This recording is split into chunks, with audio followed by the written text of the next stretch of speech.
What's up, everybody? Welcome back to the Fit2playgames channel. My name is Ace, and today I have decided to do something brand new in the channel. And we're still going to be doing the gaming's pickup video because I feel like that was my bread and butter when I started this channel back in 2019.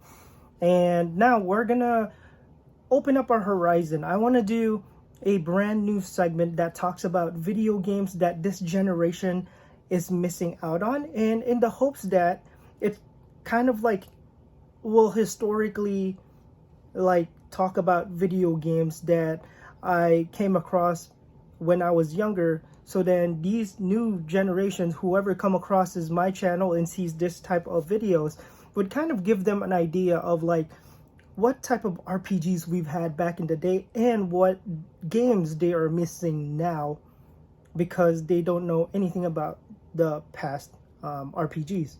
I mean, nowadays we've got the internet, but I feel like I want to do this just, you know, kind of like cataloging like wonderful games that I came across when I was kind of like on my RPG rage and, you know, I was searching for more. Anyway, that's what I wanted to do for the channel, and we're gonna call this RPG games or games that this generation is missing out on, and we'll kind of just like categorize different games as we go along in different videos. So we're starting that right now. I got this wonderful game that I want to talk about, and I feel like it is one of the games that kind of propelled the action RPG genre to kind of flourish because of this game. And the game that I'm talking about is Valkrie Profile. Let's go.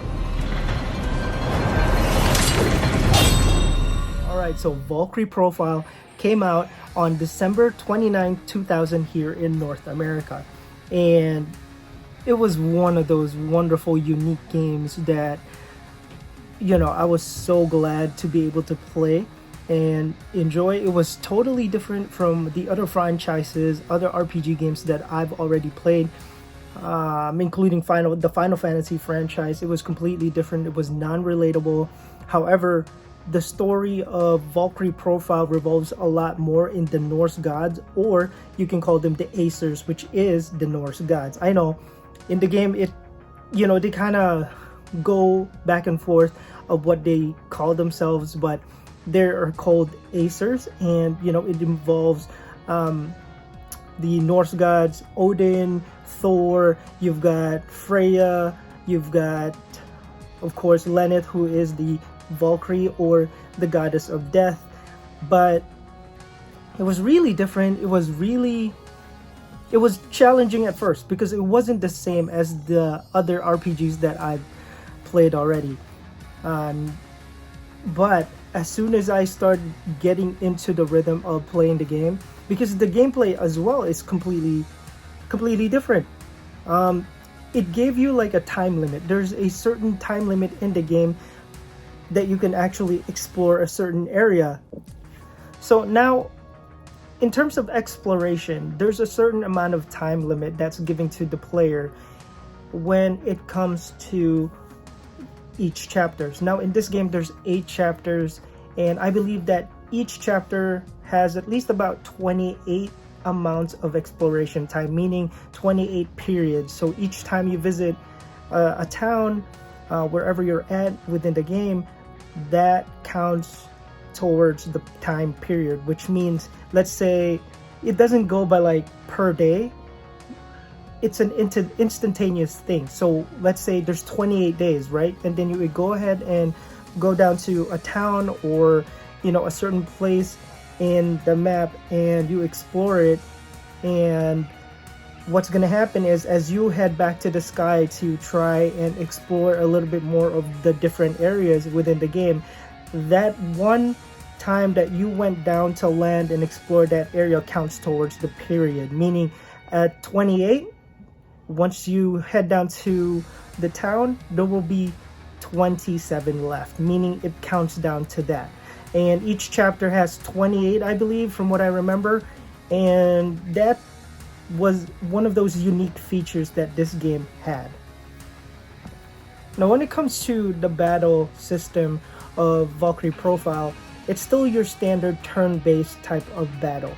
However, what makes it a little bit more unique in terms of me trying to explain that I feel like this is one of those games that actually propelled action RPGs to newer heights is because of the fact that even in turn-based battle systems, in this game, you're able to kind of handle and manipulate your character a little bit more in comparison to what you would do in a Final Fantasy game. Now, I'm not trying to compare.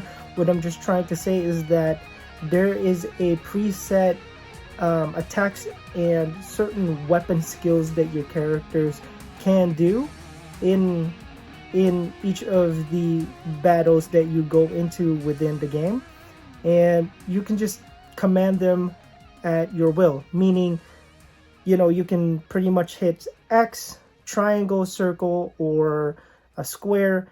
And if you have 4 characters within your disposal, you, of course including Lenneth, they would all attack and create this type of combo.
Their weapon skills do not add any more points to the weapon or special combo time limit that you have once you trigger it. So I like to do all of the characters that has weapons first, depending on who you want to go first. That's totally up to you.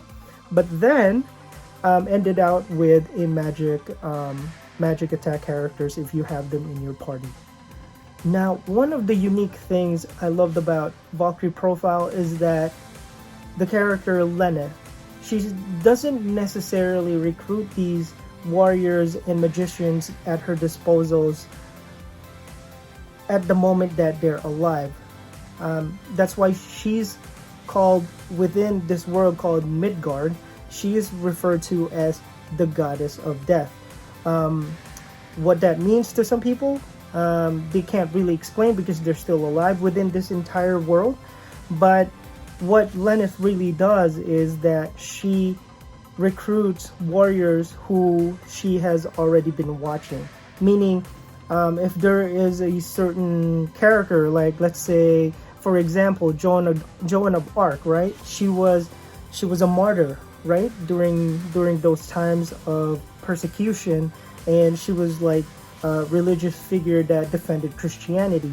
Well, Lenneth would be monitoring her, and then in her time of death, whenever that may be, or whenever that was, this is just for example, she would recruit her and talk to her about like, what did you really like accomplish in life, and if there's something else that you would want to do, certain things like that. And you'll probably see that within the game a lot more, because each character that you can recruit within the game has their own separate story background, which the entire game kind of touches on. So which is kind of cool to me in my experience playing RPGs.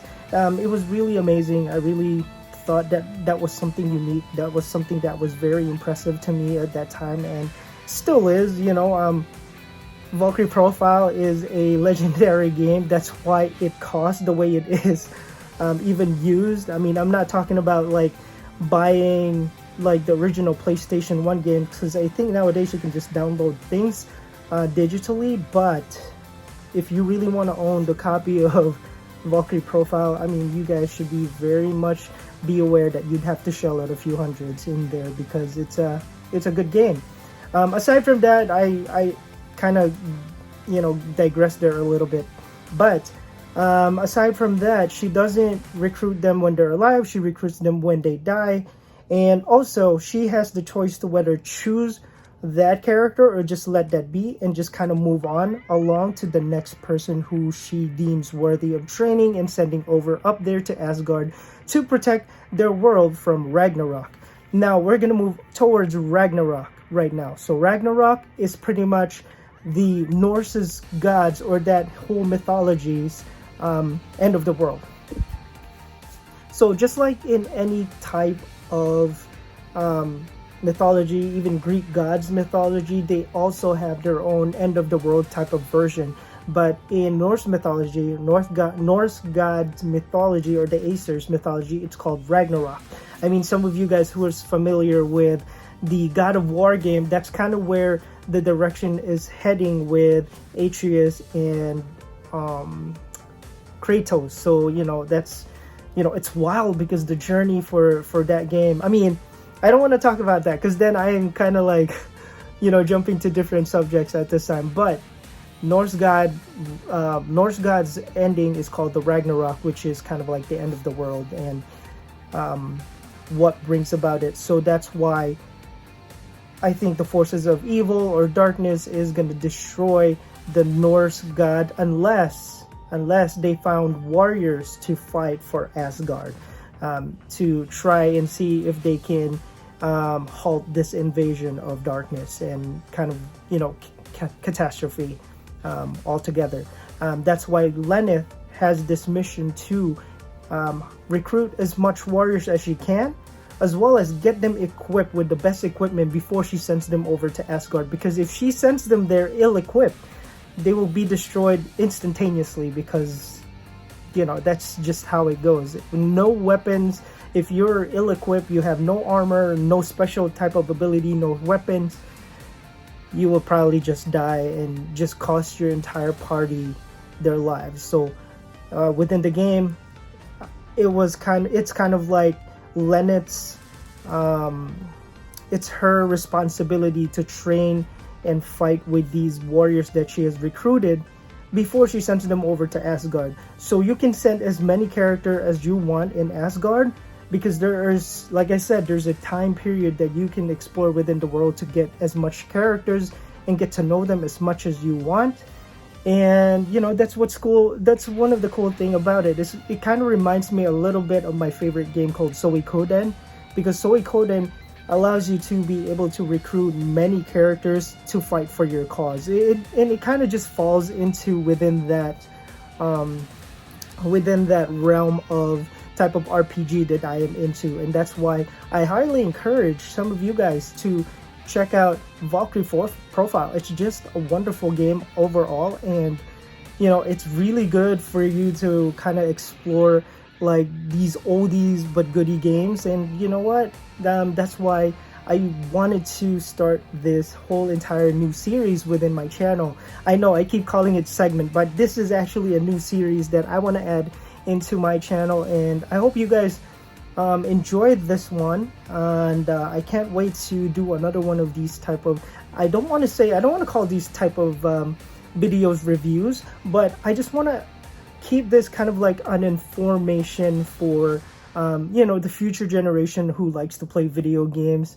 And I kind of just want to contribute to bringing back all of this historic type of games that kind of touch my entire childhood as I explored different types of video games, and kind of also touched up on my love for RPGs.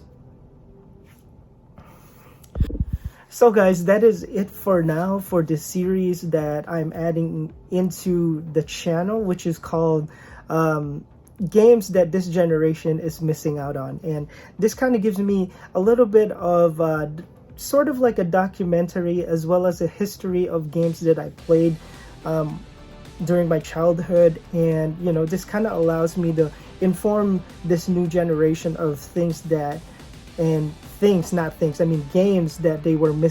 they are missing out on nowadays. And this will give me kind of like a list, right? This is my own documentary and history on like when I started playing video games. Who knows? I mean, whoever comes through this channel and sees this type of video, hopefully you guys find this helpful. And again, I thank you guys so much for checking out the video, and I can't wait to see you guys on the next one on part of this series. By the way, I know I kept calling this new series segment, so I apologize guys. So this series is called Games That This Generation Is Missing Out On. Anyway guys, thanks again so much, and I will see you on the next one.